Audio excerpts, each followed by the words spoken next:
Hi, so I thought I'd do a hidden gem recommendation. I've not done one in quite a while, um, but it's a comic I read years ago, but I didn't finish it. But it left an impact. The reason I didn't finish it is quite a small publisher, and there's like a big delay between issues. But I'll explain all that in a second.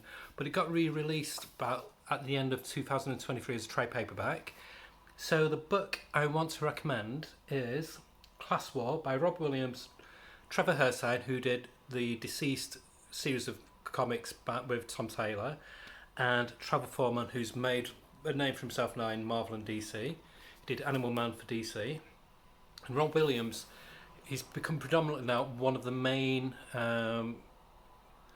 Jewish Dread writers. And the reason I'm announcing that as one of his main titles is that I think it ties in very nicely with this.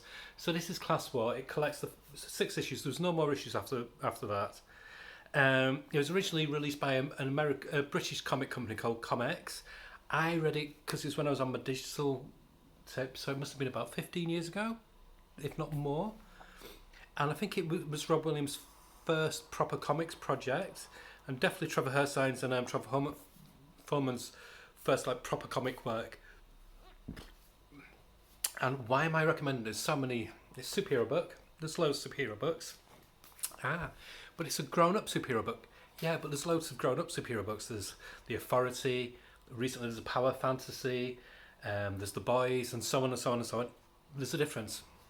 The type of adult superhero books I like are things like Watchmen, Miracle Man or Marvel Man, whatever you want to call him, where being an adult book doesn't mean that there's got to be gratuitous violence and sex. Yeah, there can be impactful violent moments, but it's not just for the shock value. It's for a story point. It's to drive home, part of the plot. Whereas like in The Authority and The Boys, etc., sex and violence is just thrown there just to shock. It's just like, hey, look how radical we are. Look what we're doing with superheroes. Oh, look, they're doing this unusual sex act. Or, oh, they're pushing this guy, twisting this guy's head off and feeding it to this other guy. That just leaves me cold. It does nothing for me. That's one reason why I don't like Mark Millar, because he's the main person who does that, where he does superhero comics, and he calls it adults or grown up, but they're not. He does it to shock, and it's like, oh, grow up, Mark. Come on, try and write. He can do it. He did it with Hook. Huck, but it's very rare when he does it. This, though, definitely takes a lot of pages from Miracle Man. It's a superhero book, but it reads like a political thriller. The closest it reminds me of actually is like the Manchurian Candidates, that kind of where they're like the program just to follow orders blindly. They don't question it. If they need it, they'll do it without question. So this superhero team, they're called Enola Gay, and they work for the American president, basically. They work for the American government. I'll just show you some of the artwork. So it's made up of these guys.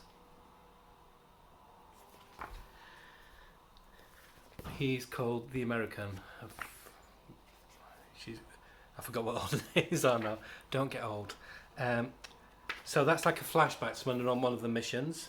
So they've been around since like the 80s. So they've been like in, like, well, I'm a teenager, like. So they've been involved in like, doing it again, things like the Afghan War, Iraq, Israeli conflict, you name it. Anything what America likes to put their big sweaty foot into it, they send them out. And they do it without question. They think they're doing it for patriotism, they're doing it because it needs to be done for the greater good, and it turns out it's not. The president has these. It's a very timely read actually, because when you think about how Donald Trump is and how he's got these oligarchs and these billionaires in the background basically whispering in his ear, not naming any names, but Mr. Flick Your Hand Up, Elon Musk. I did name his name. Where you get them whispering in his ear, telling him what to do. So he's basically like a puppet being pulled on a string, because that is politics. But initially I thought, when I read this years ago, I thought, it's exaggerated this. But now when you look at the modern, it's very timely. Like I say, you look at how politics are now, especially in America. you can see it, like especially how much of a voice Elon Musk has got now, Mark Zuckerberg, and so on and so on. How they're twisting it to suit their needs. This is what this is about.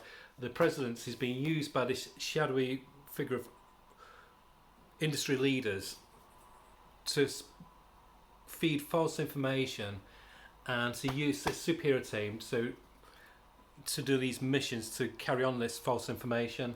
And the American has like an awakening. So he realizes he's just following orders without questioning.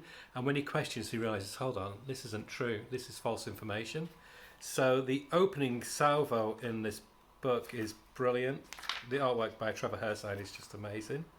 So he turns up outside the White House, and the president's so cocksure and full of himself because nobody's ever questioned him. He goes, yeah, I'll have a word with him. So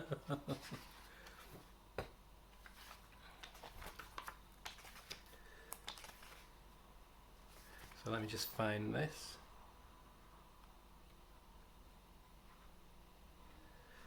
So it does a bit of flashbacks. It fleshes out about the rest of the team, about how they're basically still being the president's puppets. It's the American he's just had enough. He's reached breaking point. So the president agrees to meet him. So he's this guy is basically Superman. And the president is so full of himself that he thinks, I'm impenetrable. It's like Donald Trump, where he thinks nobody can harm him. So he picks him up and goes flying with him. No, this is where Mark Miller would do for like rip his head off or something, or just pop his head off. No, this is much more subtle. He's talked about how he realised the president's used him, and he never questioned it, like fighting Russian superheroes without questioning why he was doing it when it was just for propaganda's sake. And so he burns liar into the president's forehead and just drops him. And so that's the catalyst of the story. That's where it like ignites the main plot. So he now basically rages war, declares war against the rest of the superhero team, Enola Gay, his old teammates, and the presidency, and the people who are in power with him. And it becomes so good. It becomes such a political thriller. I've always liked Trevor Hairsine, and this is very, very early Trevor Hairsine. But even back then, he had such a dynamic way about him. And what I was saying about shock, how they use instances of shock in here sparingly to get home a point. So this team think that they're stronger than the American because they think, we're superheroes as well. And especially this guy who's like this massive brick shithouse. And so the American punches him so hard. He punches his jaw off. And as I was reading it, I was like, oh my God. That's what I mean. It doesn't leave you desensitized to violence. When there's a violent moment, it's like a smack on the head. You're like, ooh. And that's how it should be. So the writing is so clever. And they use parallel storylines to show backgrounds of both characters as the fighting. And it in a very clever way, Rob Williams managed to get 2 or 3 storylines going at once. So you get the current storyline, you get the current storyline with the other characters, and you get background information of each character as well, running like sometimes on the same page, but it's not confusing, and it really fleshes out the characters. The dialogue is amazing. For me, Rob Williams does some of the best. Apart from John Wagner, he's one of the best Judge Dredd scribes. He's done a series of like epic length stories in 2000 AD of Judge Dredd, where they just are an out-and-out political front. You can tell he's always had an interest in politics, and it really pisses me off when you get people saying, "Oh, you can't have politics in comics. It's all woke." Funny when they call it woke when it's a political story critiquing right wing, but when it's right wing rhetoric, they don't say anything. So they're not saying they don't want politics comics. They don't want politics that question their beliefs. And you've got to question it, and this does it in a very real way. And like I said, it is so relevant for what's going on in America at the moment. And there's shady CIA operatives. There's so many twists and turns. They send them to this country to basically distract to, again, it's a very Trump thing where Trump's like using immigration, LGBTQ rights, and things like that to turn people's eyes off what he's doing with the taxes and other things. The president sends this team to this South American country, basically just to ravage it, to create a mini war, to take the American public's eyes off what the corrupt things that the government's doing. And again, the art is so dynamic. And then it switches to Travel Foreman on the artwork, who, like I said, who did Animal Man. He's done so much good stuff. And it's even back in the day. I mean, this is about 15, could even be 20 years ago. Can't remember. I think it might even be 20 years ago. He still had the chops. He still had such great artistic talent. So again, it sidetracks things like origin stories. They throw bits of origins all through the story for each character, or they lay seeds of an origin, and then it gets revealed more just through natural conversation with the characters. And there's one character in it who's basically created. He was like the scientific genius who created all these superheroes, basically, which again parallels to I think it's Miracle Man, when they've got the crazy scientist who creates all the superheroes with ties to Nazism. Again, very relevant for today, but he does it in a really, really good way. And again, there's shock moments like that, but they're very, very few and far between. So yeah, this is what I want in a comic, a superhero comic aimed strictly at an adult audience, where it doesn't talk down to you, but it doesn't become lazy and just use violence like the Red Band comics. Shit. It relies on stories that make you think, where it's not always linear, so you've got to work things out, but it doesn't make it a turgid mess where you can't work it out. You get like these eureka moments as you're reading the story, a few panels on, you go, right, okay, so that's why. My only criticism is they put lots of seeds in the story, and he even says in the backup strip and the after notes that he is hoping I can do issues 7 through to 12. So you could tell he had a bigger picture, but obviously comics went out of business, so it's just been collected now. Trevor Herstein and Travel Foreman are extremely busy.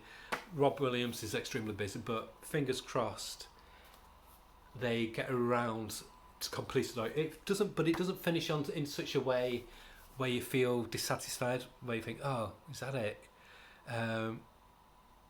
It finishes off a lot of the main plot points, but it does leave space for other characters who get revealed later on in the story. But yeah, it's a pretty damn near perfect grown-up superhero comic for adults. I would give this an easy 8.5 out of 10. Even though there's two different artists, it's a clear cut halfway. So one does 3 issues and the other one does 3 issues. And even though they are different, it's not jarring. Not like Marvel, where they can have like a different artist on one page, different artist on another page. You know, it's quite a smooth transition, and it's not aged at all. If anything, it's much more relevant for today. Like I said, with what's going on with a lot of countries, but especially with America, showing the corruption in politics. So if you like political thriller, if you like superhero comics that don't hold your hand, if you like Alan Moore, get Civil War. It's quite reasonable price. It's only $16.99. It's got loads of back matter as well, sketches, layouts, posters. Like I said, it gives an afterword about the creation of the series, how he met the artist, etc. It's extremely satisfying. I forgot how good it was because it's been a long time since I last read the first 3 issues. But yeah, about 8 out of 10, 8.5 out of 10. So Class War, I think you can still get it. It only came out about a year ago from Image, $16.99. So that's my hidden gem for this week. Okay, bye.